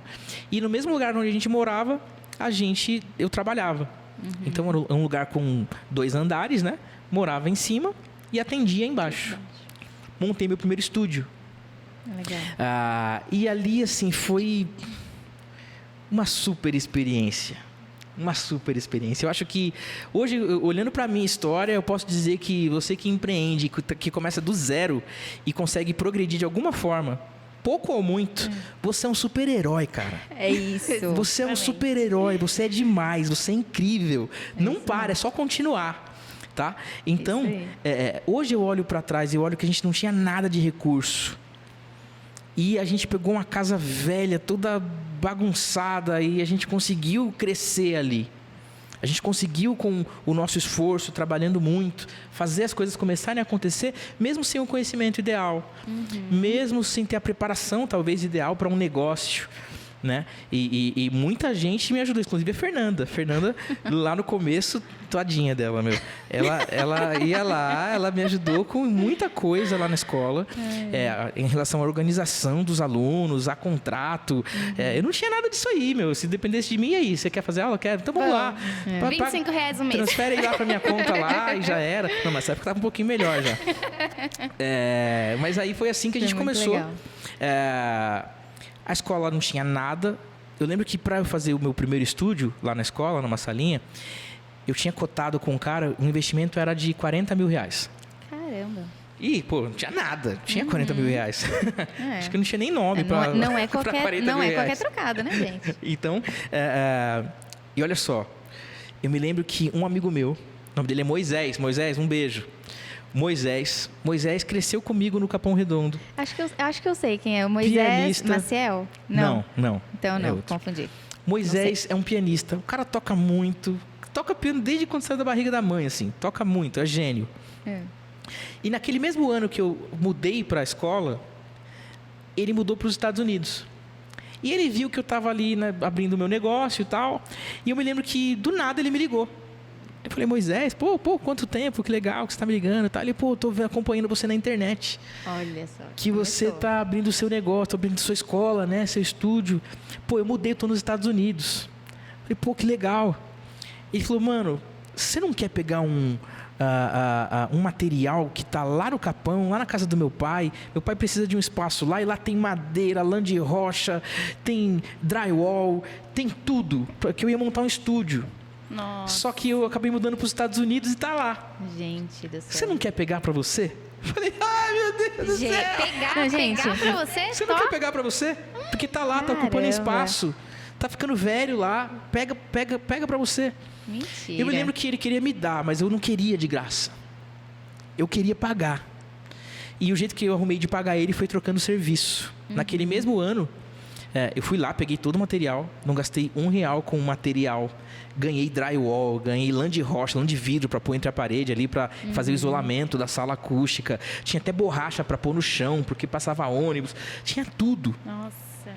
E naquele mesmo ano, para inaugurar o estúdio, eu e a Sara, a gente gravou um super vocal, assim, para um musical de Páscoa de uma igreja lá dos Estados Unidos, que era a igreja que, inclusive, deu green card para esse meu amigo. Olha. Virar ministro de louvor lá e tal. Então, nessa Gente. época, esse meu amigo queria a oportunidade para tentar trabalhar lá na igreja. Aí, para trabalhar lá na igreja, ele falou: Renato, se você pode me ajudar aí gravando um vocal para mim aí. Ninguém aqui na igreja canta. Então, quando eles ouvirem vocal aqui, eles, né, vão gostar. E realmente, a gente gravou o vocal lá para eles. Fizemos uma produção de um musical de Páscoa para uma igreja lá nos Estados Unidos. Eles usaram nossos vocais lá no musical de Páscoa. O pastor, a igreja adorou, contratou ele. Olha, Legal. que legal. Então, assim, é um ajudando o Super outro orientado. sempre. E foi uma coisa que eu nunca vou esquecer. Porque isso ajudou demais a gente. Isso abençoou demais a gente. E a gente sempre foi dedicado para fazer os eventos. Falando de internet, não sei se eu já posso tomar a liberdade de Pode. começar a Era fazer era o próximo ponto a que eu ia falar. transição Como que do foi assunto. essa transição? Porque você tinha a escola física e hoje você tem um curso, Um curso ou online. alguns cursos, né? Online. Então, como que foi essa transição? Sempre trabalhei de forma presencial. Só que quando eu abria o meu negócio físico, eu comecei a sentir a necessidade de divulgar isso pela internet. Então, eu já vim de uma mentalidade que eu não queria fazer panfleto e sair distribuindo na rua. Não, eu falei, não, peraí. Deve ter um jeito de eu patrocinar isso aqui e fazer isso acontecer. Então, acho que o meu primeiro contato com o digital foi meio híbrido, né? Eu usei a internet para divulgar algo físico. Físico, tá. Mas que foi muito importante para eu ganhar alguma experiência. Então eu comprei uma câmera, eu já tinha uma câmera semi-profissional, comprei uma iluminação, eu comecei a me dedicar nessas coisas de vídeo, mas ainda para divulgar algo presencial, algo físico. Eu me lembro que em 2016, o Thiago Fonseca, que é um grande amigo meu, ele entrou na minha escola e ele olhou assim e falou: Renato, legal, mas tomara que feche. Amiga de verdade é o que fala na cara. Caramba. Legal, cara, você é talentoso pra caramba. Que legal que você atende fulano aqui, que você atende ciclano. Mas tomara que feche, porque você tá perdendo a oportunidade de ganhar mais de R$100.000 por mês na internet. Falei, tá tirando, não Nessa é? hora você não Isso não acreditou existe. muito bem. Você ainda não tinha Não. dimensão do que De poderia... jeito nenhum. Pra mim tá viajando, mano. Nessa época, o Thiago chegou em São Paulo, lá de Maringá. Ele chegou em São Paulo com R$80 no bolso pra passar a semana. Nossa. Então, assim, era um cara que tava sem grana na época também. Ele falava aquilo pra mim e eu não conseguia entender. Eu não assimilava aquilo. Por quê? Porque no meu grupo de pessoas que eu tinha acesso e tal, eu já era bem sucedido. Porque pouco ou muito, a minha escola faturava 15, 20 mil reais no mês. Então, quando eu olhava para o meu faturamento e eu comparava com outros professores de canto, eu falava, ixi, Já tô bem. tô bem. Então, eu não tinha talvez nem essa pretensão, nem esse desejo no meu coração. Eu só queria me manter ali na escola e fazer as coisas darem certo. E aí, em 2017, o Thiago me convenceu a sair do NASP. Porque ele falou, Renato, toda vez que ele me trombava, a primeira pergunta dele era, você ainda tá no NASP? E eu falava, tô. Pô, eu sempre gostei do NASP. O NASP era incrível. Tem nada para falar do NASP. O NASP era um lugar com pessoas incríveis. Só que não fazia sentido porque eu tinha a minha escola. Então ele falava, mano, eu não tô entendendo. Você tem a sua escola e você tá trabalhando para os outros. Não tô entendendo. Aí quando as coisas melhoraram pro Thiago, no final de 2017, mais ou menos, que ele explodiu, vendendo curso também, fazendo o trabalho dele, que é incrível, ele virou para mim e falou, Renato, você tá com medo de sair do NASP, né, mano? Então vamos fazer assim, ó. Eu te pago para você sair do NASP. Olha. Quanto você ganha lá? Eu te pago 6 meses esse seu salário para você sair de lá, para você ganhar a segurança que você precisa para seguir o teu negócio. Caramba. Quando ele falou isso, ele me desbloqueou. Falei, caramba, se ele tá a ponto de querer me pagar para eu sair de lá, não faz tô sentido enxergando mesmo. alguma coisa, né? E aí eu comecei a enxergar. Obviamente eu não aceitei o dinheiro dele, mas eu saí do NASP. Foi o ano de 2018. E aí eu abri minha primeira turma de canto online num grupo de Facebook. De uma forma muito informal até. A galera pagava uma mensalidade de R$150 para fazer parte de uma turma privada do Facebook. Eu consegui 80 alunos. Olha. Aí eu falei, que legal, uma turma me Legal. pagava R$9.000. Exato. Falei, nossa, que legal, meu, No esse negócio aqui Facebook, no né? Facebook. Então a gente deu muito trabalho, que na época a gente não sabia como cobrar da galera direito. Então a gente fez um cadastro de todo mundo, a gente gerava boleto para todo mundo. Caramba. E aí foi mó surra, Mão mas de foi bom. obra. E aí, durante um ano, eu dei aula para essa galera. E foi bom, foi legal. Aí, só que o Facebook começou a me boicotar. Eu entrava quinta-feira às 9 para dar aula para a galera. E aí, quando dava 9h20, alguém entrava no WhatsApp e falava, Renato, não vai ter aula hoje? Estou aqui no Facebook e não está aparecendo a live para mim. Ou seja, num grupo privado, o Facebook naquela época já parou de entregar tava parando as de minhas entregar. lives. Aí eu abri um segundo grupo e aí eu contratei uma plataforma. Aí na plataforma já tive menos alunos, porque já começou a ter uma burocracia um pouco maior. Tinha que Não ter é um tão cartão de prático crédito. da galera Não é tão acessar. prático, era um pouco mais difícil. Então só quem queria mesmo que ia até o fim e fazia. Mas mesmo assim foi bom.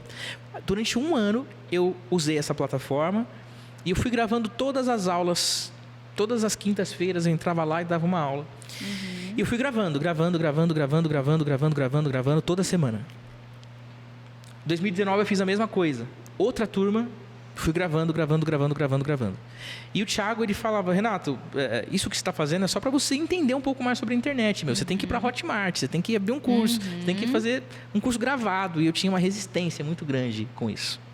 E, Renato, onde que você divulgava esse seu curso na época? Eu divulgava no Facebook, no No Instagram. Facebook sim. mesmo.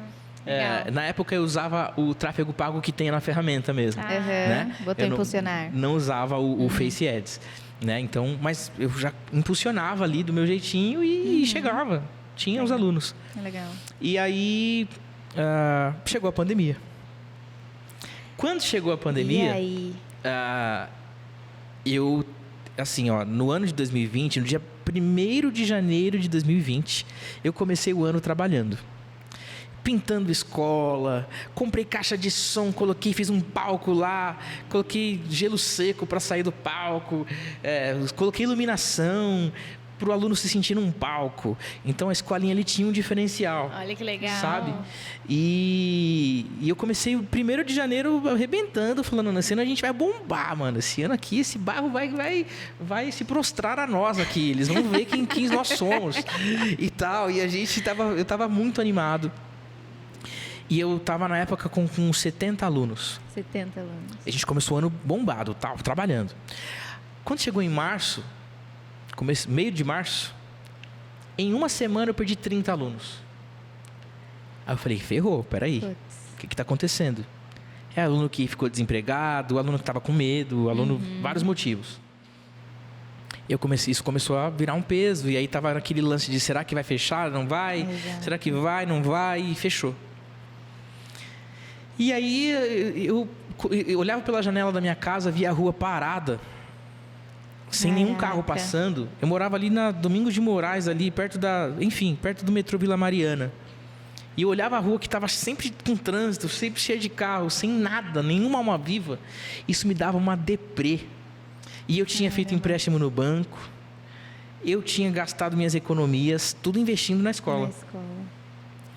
Aí me deu um desespero? pane, assim, um desespero na época.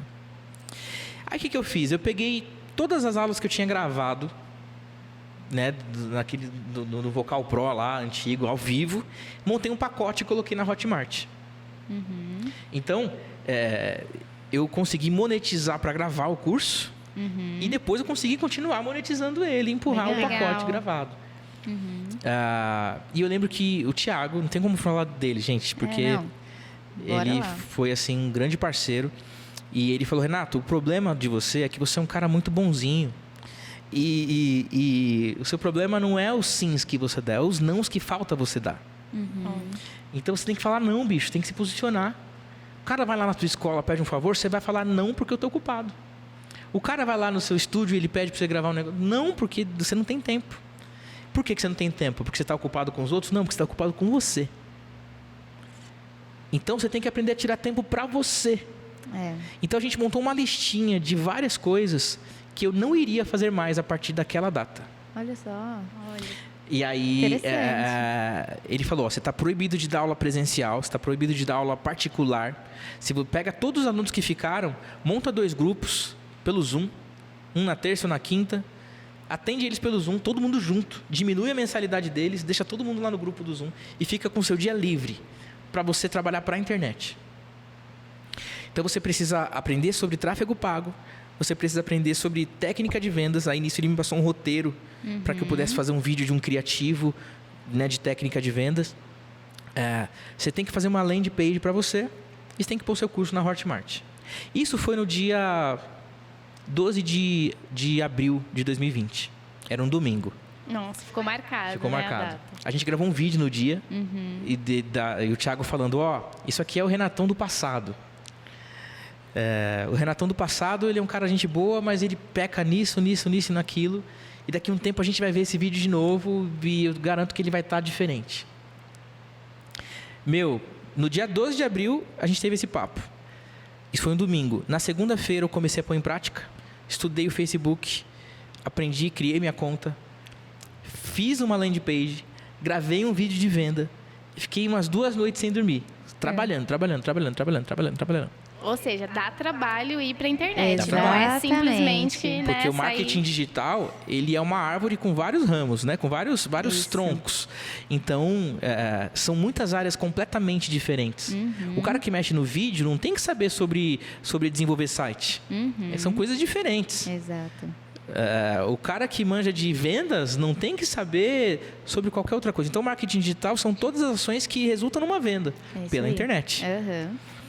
E fazer isso sozinho no começo é pesado. Então, eu estava realmente desesperado. Bem-vindo ao mundo empreendedor. É isso, minha Eu estava gente. realmente desesperado. Quando a água bate na bunda, você pula. Vai embora. Então, mesmo. foi isso que aconteceu comigo. Eu não tive... Minha história não é bonitinha, que eu tive um dia que eu sonhei e que pá... Não. Eu estava com medo mesmo de passar fome, de passar um aperto. Então, eu fui para cima.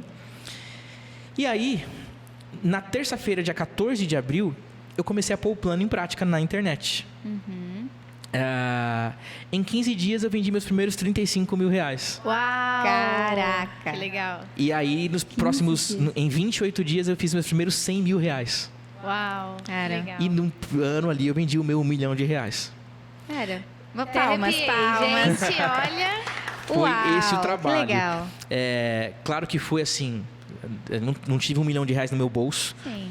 Houve um investimento muito alto, houve uma equipe, houve gente que eu pude contratar para trabalhar comigo, para estar ali. E não foi fácil. Não foi fácil. Não é fácil. Mas eu aprendi a amar isso, assim como eu amo música. Que legal. Sabe? Eu amo porque a internet me trouxe a possibilidade de criar coisas. Você tem que se reinventar toda hora. Se você não se reinventa toda hora, você não vai crescer na internet. Eu tenho até uma pergunta, assim, para te fazer, Renato. Porque, assim, pra gente que não tem o dia a dia no marketing e não tá ali na internet, a gente tem uma mentalidade que é assim... eu preciso fazer um curso, eu preciso estudar muito para estar ali. E você, como um cara que assim sempre batalhou muito para conseguir suas conquistas e tudo mais, você acha que hoje qualquer um pode ir para a internet? Qualquer empreendedor que tem um negócio físico, ele pode ir para a internet e ter bons ganhos? Eu acredito que sim. Eu acho que, claro, tem produtos e produtos. Como que um psicólogo vai ir para a internet? Se ele for criativo e souber montar um produto, acho que tudo gira em torno disso. Você precisa ter um produto. Legal. Então, dá para fazer um produto para encorajar as pessoas com checklist matinal, onde a pessoa vai assinalar algumas coisas para que ela mude a rotina dela, para que ela mude os pensamentos dela, para que ela mude as emoções que ela sente.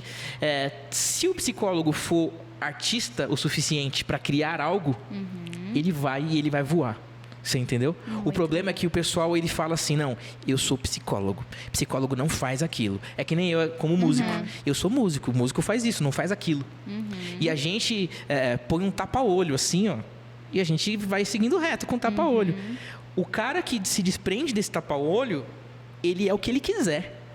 Muito legal. Você entendeu? Então, o cara que entende que ele pode ser o que ele quiser, independente da profissão que ele escolheu na vida lá atrás, ele pode arrebentar na internet. Agora, enquanto ele tiver a visão de que, não, arrumar motivos para, minha profissão exige isso aqui, ou tem aquilo ali, ou tem aquilo outro. Enquanto ele tiver uma desculpa, ele não vai conseguir ir para cima na internet. E sabe o que eu quero te perguntar? Eu vejo hoje você como um baita produtor de conteúdo. Né? Que dia? Acho que foi anteontem que eu comentei com alguém, falei, caraca, olha o Renato fazendo live. Eu fazer o mestre das lives. Você entrou no Instagram, o Renato tá fazendo live, sempre, assim, de manhã à tarde, eu não sei se você tem uma programação de quantas lives você faz por dia, mas eu tenho na minha memória que toda vez que eu entro no Instagram, tem live do Renato rolando. E não só live, obviamente. Hoje o seu canal no YouTube, que demorou aí 8 anos, né, pra estrear, mas tá sempre, não sei se tem vídeo novo todo dia, porque todo a sensação dia que eu tenho é essa. Mas comecei a postar todo dia esse ano. Legal. Demorou. Mas assim, Instagram, YouTube, TikTok, você também tá super, super bem posicionado no TikTok, tem uma resposta muito boa lá. Eu te vejo como um baita produtor de conteúdo hoje. E eu queria entender um pouquinho de você como foi essa virada de chave, porque no começo você produzia conteúdo para converter ali para a escola física. Depois você foi para a questão do curso online. E quando foi que você entendeu a importância que ser um produtor de conteúdo ia ter para manutenção desses teus resultados com o curso online? Acho que a palavra que você usou define muito bem, a manutenção. Nem todo dia você vai produzir aquele conteúdo hero, aquele conteúdo que é um baita clipe, ou que... Vai viralizar e... Entendeu? E eu acho que a gente tem muito isso na nossa cabeça, de que eu só vou fazer quando for um hero, quando for um clipe, ou quando for algo baita produzido. O problema é que a gente não tem dinheiro, a gente não tem disciplina muitas vezes, mas a gente não tem energia muitas vezes para lançar um conteúdo hero todos os dias. O cara que lança um conteúdo hero todos os dias... Cara, ele está no nível do Whindersson Nunes, que deve ter uma equipe grande, um escritório, cuidando de tudo que ele posta, de tudo que está acontecendo. A gente tem que entender que a gente precisa gerar o conteúdo. Então, quanto mais rápido a gente encontrar um jeito simples de fazer, para que a gente possa fazer sempre, melhor. Então, eu acho que eu tenho, nos últimos anos, me desprendido um pouco. Porque antes eu tinha na minha cabeça, eu tenho que gravar no estúdio, então tem que ter aquele cuidado ali, tem que editar a voz naqueles detalhes, naquilo outro. E aí, quando você vai fazer isso, dá pra fazer? Dá. Eu tinha um estúdio, então dava pra eu fazer. Só que não dá pra fazer todo dia. Por quê? Porque é cansativo pra caramba. E é importante estar todo dia, postar todo dia? É mega importante. Se você conseguir postar 3 conteúdos por dia, ótimo. Ótimo, porque o público do Instagram é um público muito rotativo. O cara que você vai pegar de manhã é diferente do da tarde, é diferente do da noite. Claro, vai ter 2 caras ali que é o viciadinho, que está o dia inteiro, mas não é a maioria das pessoas. Diferente do YouTube, que é um site de busca, onde você tem que ficar ligado das palavras que você vai usar no título, dos assuntos que você vai tratar, para que as pessoas busquem por aquele conteúdo. No caso da música, é até mais fácil, eu acho, porque eu posso pegar o hype de músicas famosas. Então, quando eu pego o hype de músicas famosas, Gustavo Lima lançou uma música essa semana e em, 3 dias está com 10 milhões de acessos. Poxa, é um hype. Se eu usar aquele título, pode ser que o cara busque o vídeo dele e caia no meu. Tem que estar super antenado, né? É busca. Isso. É diferente do Instagram, que o Instagram indica o teu vídeo para as pessoas, que normalmente já deram um like ou que já comentaram.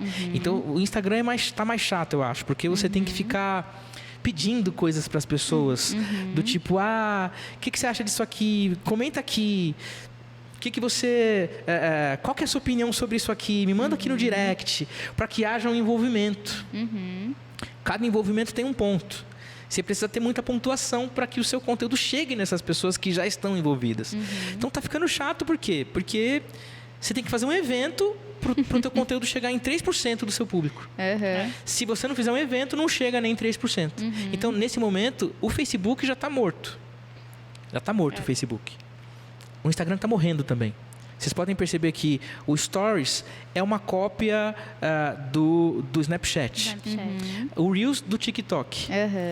O IGTV, que não existe mais, era do YouTube. Então, aos poucos, o Instagram ele tá perdendo essa força. E eles criam um metaverso na tentativa de fazer algo antes que fique explícito para as pessoas que o Facebook e o Instagram tá morrendo. Para tentar já dar um outro passo a seguir. O Zuckerberg, ele é ligeiro, ele é ligeiro. Então, o Instagram e o Facebook estão com dias contados, na minha opinião. TikTok está roubando a cena no momento, apesar de ser um público diferente. Mas esse ano eu postei um conteúdo no TikTok. Em uma semana eu ganhei 50 mil seguidores. Caramba. Isso porque um conteúdo que engajou. Um conteúdo que engajou. Então, é difícil, mas quando você engaja um conteúdo, ele entrega. E é uma entregabilidade que o Instagram não tem mais. É muito raro eu ver alguém falando que, pô, esse vídeo aqui bombou. Então é um vídeo que você está com alguém famoso, é um vídeo que você está fazendo, sabe, uma parada muito power, assim, para que ele aconteça. Então, eu acho que essas redes sociais, elas vão mudando e a gente ia se adaptando a elas, faz parte do jogo, faz parte da rotina e tem que gerar conteúdo todo dia, sim. Eu achei um ponto bem importante que você trouxe aqui, que é a questão das características, a diferença de característica tanto de audiência quanto do conteúdo que funciona para cada rede, né? Então, você está falando de Instagram, vamos colocar Instagram aqui. Você precisa estimular a interação para que você consiga algum resultado. No YouTube, você precisa estar de olho nos hypes para que você use as palavras-chave certas. No TikTok, você precisa fazer como que a gente até tem vai ter uma conversa aqui daqui uns dias só sobre TikTok, porque eu acho que a gente precisa olhar para isso, precisa estar antenado nessa tendência, né? Cada vez eu percebo que começou com o pessoal ali 14 anos, 18, 20, então assim, a gente precisa ficar de olho nisso. Agora, é diferente o perfil, por mais que o Reels seja algo tecnicamente muito similar ao TikTok, tem uma diferença grande de conteúdo que funciona. No TikTok, por exemplo, esse conteúdo seu, que viralizou e você ganhou 50 mil seguidores. Qual o perfil desse conteúdo? É um perfil onde a galera participa comigo. Eu faço uma vez e falo, agora é você. Eu faço de uma vez, agora é você de novo. E aí a galera faz o dueto, a galera faz aquele mix e compartilha esse conteúdo. Acho que o termo trend ficou mais famoso com o TikTok.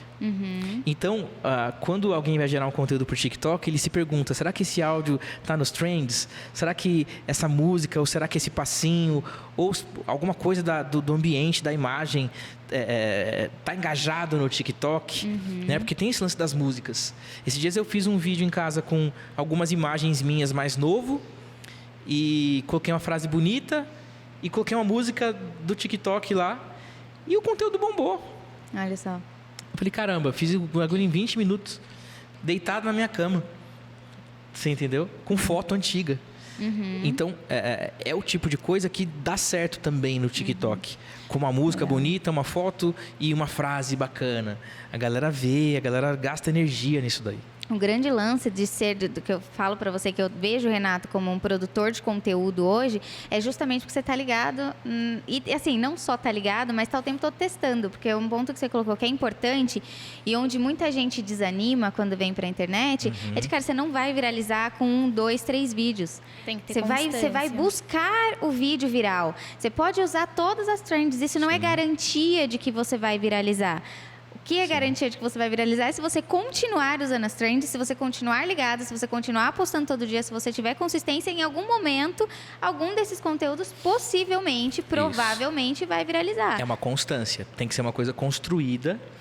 Hoje tem muita coisa que eu posto no Instagram, que eu posto no TikTok, que eu posto no Kawaii, mas quando eu posto, eu já tenho no meu coração que esse vai dar certo no Instagram, no TikTok nem tanto. Esse vai dar certo no TikTok, no Instagram nem tanto. E realmente um fato. Não é o mesmo tipo de conteúdo. Até como eu falo muito de canto, de voz, eu percebo que o público do Instagram é um público mais preparado para o meu conteúdo. Ah, tá. O público do TikTok, tipo assim, não sabe nada sobre música, nada. É um público que vem do além. Eu faço uma live no TikTok, vem um cara lá da Angola, outro cara que tá lá na Austrália. Literalmente do além. Realmente. E isso é legal até, porque ele entrega as minhas lives para quem não me segue. Então isso acaba engajando um outro público, que vai começar a me conhecer ali do zero. Exato. E muitos desses, às vezes, eu levo pro Instagram. Entendeu? Então, o público do Instagram já é um público mais preparado, que já está mais embasado no meu conteúdo. Ou que, se chegou agora, ele vai começar a estar, porque ele vai ver live ali, de eu interagindo com os alunos e tal. Muitos cursos que eu vendo nas lives. Então, eu faço as lives, por quê? Porque às vezes tem alguém com alguma dúvida, ou com algum receio, ou com algum medo, será que funciona? Aí ele entra numa live minha, tem um aluno meu falando, nossa, Renato, obrigado, porque, nossa, tá funcionando muito pra mim, tá assim, assim, assado. Então, ele me vê falando com o aluno, dando maior atenção, falando, não faz assim não, faz desse jeito aqui, faz daquele jeito ali, não sei o quê. Ou se tiver alguma dúvida, me pergunta, fala comigo. Então, essa conexão que você tem de essa proximidade, conexão, né? exatamente. Então, às vezes, o cara que tá pensando em comprar, assim que ele entra na live e ele vê a conexão que eu tenho com os alunos e que eu sou acessível, porque tem muito nesse meio também. Eu vou comprar o curso do cara, mas ele não vai nem falar comigo. As pessoas querem essa atenção. E faz sentido ter essa atenção. Claro que quando você tem um número muito alto... Quantos alunos você já tem hoje? Eu tenho no Vocal Pro 5.000 alunos. Uau. Mas eu tenho outros 4 cursos. Que aí tem mais um pouquinho em cada curso lá. Então, quando você tem uma escalabilidade ali de alunos muito grande, muito alta, porque o que a gente tem que entender desses 5.000 alunos, não é todo mundo que me chama para tirar dúvida. Sim. Não são poucas as pessoas que chamam. Mas o cara que já tem, sei lá, 20.000 alunos...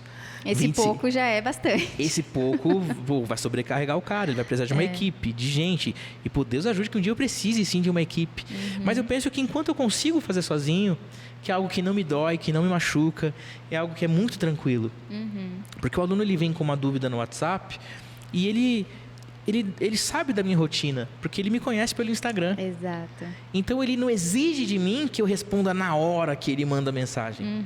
Ele só quer que durante o dia, se tiver um tempo, eu passe lá e responda ele, ouça a dúvida dele. E isso não me machuca nem um pouco fazer. Eu faço com o maior prazer. E sabe um outro ponto que eu queria trazer aqui?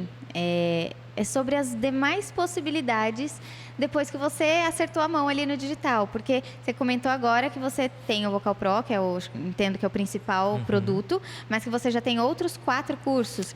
E você tem outras atuações que acontecem nesse ambiente, mas que não são mais especificamente o curso. Quer dizer, você entrou de cabeça nisso, beleza, deu certo. Agora que isso aqui está rodando, eu consigo enxergar novas possibilidades, que possivelmente você não enxergaria se você não tivesse lá dentro, né? Então, você precisa imergir para começar a enxergar de verdade o que acontece ali, que outros caminhos, né? Que outras vertentes você tem.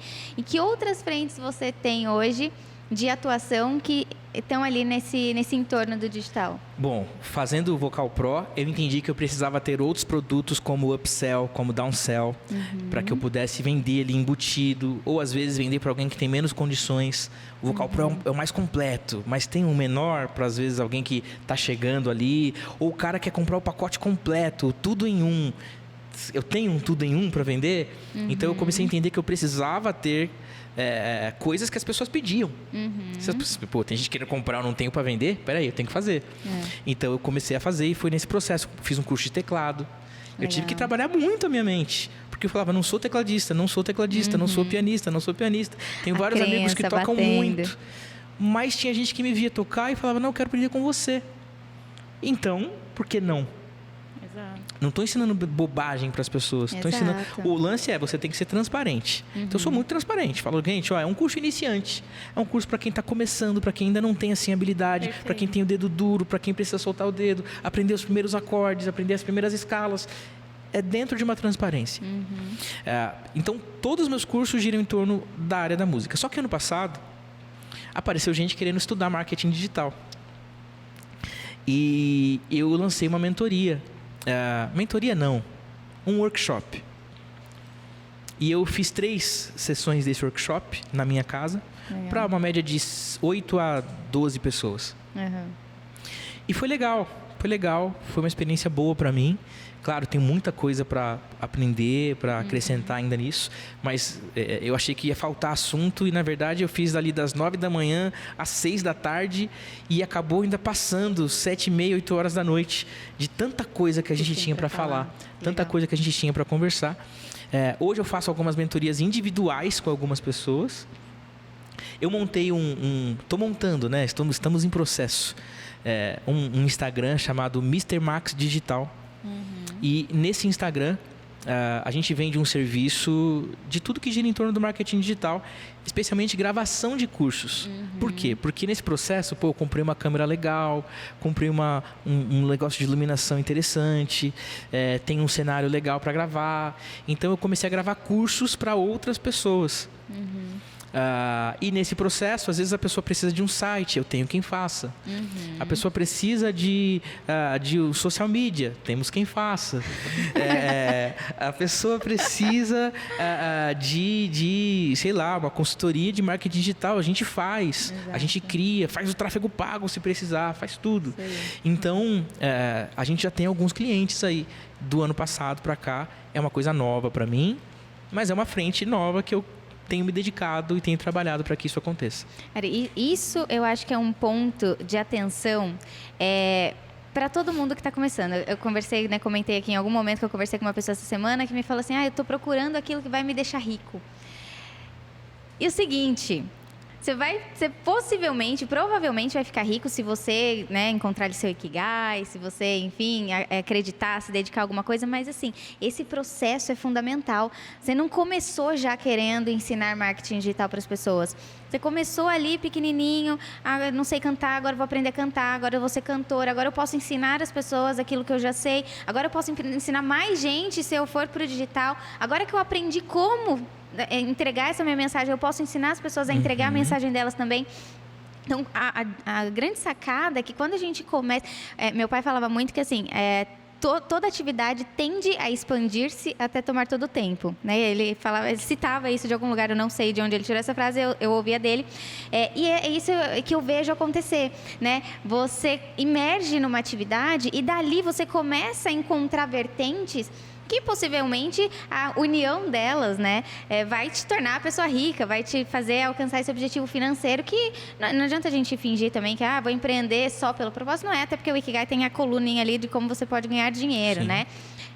Mas é muito importante quando você olha para esse objetivo, vai fixo nele, e a hora que o negócio começa a rodar, por isso que eu acho essa questão que você trouxe de imergir, né, você imergiu lá no musical, aí depois imergiu no marketing digital. Quando você imerge, você encontra ali o caminho. Quando aquilo ali está rodando, você começa a conseguir enxergar novas possibilidades dentro daquilo. O que eu acho legal é que você não está tirando para todo lado. Você está aprofundando aquilo que começou aqui com gostaria de cantar e você está encontrando novas formas de fazer a mesma coisa, de atingir pessoas, de ajudar pessoas diferentes a realizar sonhos diferentes, porque você ajuda a pessoa que quer cantar, você ajuda a pessoa que quer agora ensinar outras pessoas, talvez a cantar, ou talvez de outra forma. Então, você está aprofundando, né? E encontrando vertentes. Eu entendi que eu já estava fazendo isso, para mim. Então, eu já entendi que nesse processo, estou trabalhando com vídeo, não sou videomaker, não sou um cara que vai gravar um DVD, não. Mas eu estou fazendo isso, eu estou lidando com imagem desde 2017. Vamos lá. É uma faculdade, de lá para cá. Então, na raça ali, a gente aprendeu a gravar, aprendeu a posicionar uma luz, aprendeu a pôr o vídeo num Adobe Premiere e a gerar o nosso conteúdo.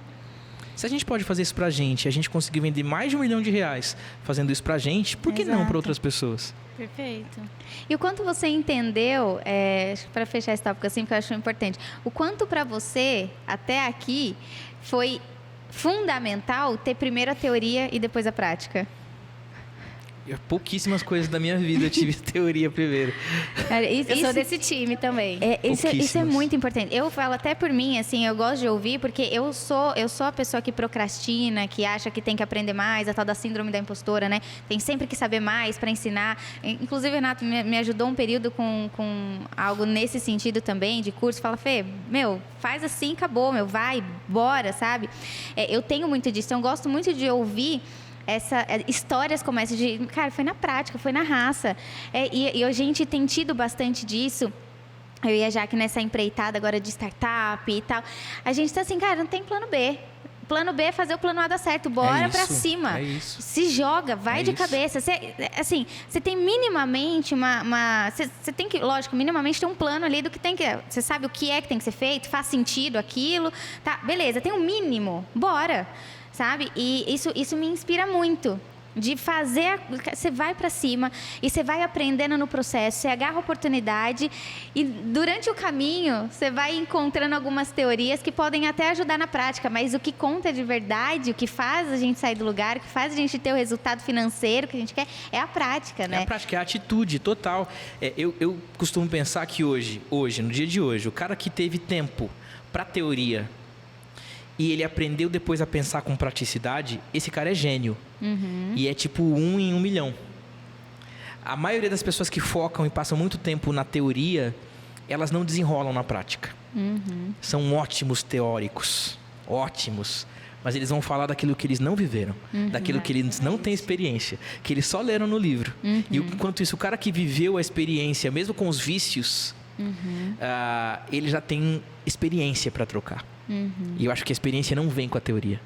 A experiência vem com a prática. Era sensacional. Pra gente encerrando aqui nosso bate-papo, infelizmente, porque começa a falar desses assuntos, a gente vai embora aqui. Não faço nem ideia de quanto tempo a gente já está conversando. Mas eu queria que você deixasse aqui 2 ou 3 dicas para quem está querendo começar e está encontrando um monte de desculpa. Seja no digital, seja para começar a empreender, enfim. Tem a vontade, tem aquele sonho, mas não está saindo do lugar. Que dicas você poderia dar? 2 ou 3 dicas. Acho que o primeiro ponto é a pessoa encontrar dentro de si aquilo que ela é boa. Aquilo que ela é boa e que ela gosta de fazer. Se você vê que você gosta de fazer algo, mas que você ainda não é boa o suficiente para vender algo, né? Você precisa se tornar uma autoridade naquilo. Você precisa construir sua história. Sem preguiça, sem medo. Mas vai demorar 3 anos. Mas vai demorar 5 anos. O que é isso comparado ao resto da vida? Então, pague o preço que você precisa pagar. Aprenda o que você precisa aprender para que você desenrole aquilo que você ama fazer com excelência. E não fique esperando você chegar na excelência para começar a se conectar com gente, para começar a falar com pessoas sobre um determinado assunto.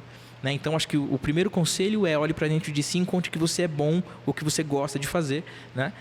Encontre um equilíbrio entre o que você é bom e o que você gosta de fazer e faça. Estude e aprofunde-se. Segundo ponto é se conecte com gente que faz isso que você quer fazer, muitas vezes, ou que está num circuito paralelo ali, parecido. Legal. Né? Sai de perto de gente pessimista, sai de perto daquele teu vizinho, ou até mesmo de gente que está na tua casa, que vai olhar para aquilo que você gosta com desdém, que vai olhar para aquilo que você gosta dizendo que você não é capaz, ou que você não vai conseguir, porque às vezes essa pessoa ela teve uma frustração na vida dela, e porque ela não conseguiu, ela acha que você também não deve conseguir. E está errado, esse posicionamento está errado, e às vezes pode vir de um tio, pode vir do teu pai, da tua mãe, pode vir de gente que está perto de você. E não é por mal muitas vezes. Às vezes essa pessoa até quer teu bem, ela não quer que você se iluda. Mas é você que vai determinar se você é um iludido ou se você sabe o que está acontecendo na tua história, na tua vida. Você tem que mandar na tua vida. Então, acho que são as principais dicas. Ir para cima daquilo que você ama, daquilo que você gosta, se dedicar com paixão mesmo e se conectar com gente que está nesse circuito, porque isso abre nossa mente, ajuda a gente um diálogo como esse, por exemplo, com vocês, com outras pessoas, sempre me ajuda a raciocinar. Às vezes eu boto alguma coisa para fora que eu mesmo penso no que eu disse. Mas já estava dentro de mim. Às vezes vocês botam alguma coisa para fora que me muda, porque eu tô aqui, eu tô prestando atenção no que vocês estão falando. E eu não ouço de vocês todos os dias. Então, quando vocês falam algo, isso me transforma de alguma forma. Isso me conecta de alguma forma. E isso dita, sim, a forma com que eu vou trabalhar amanhã.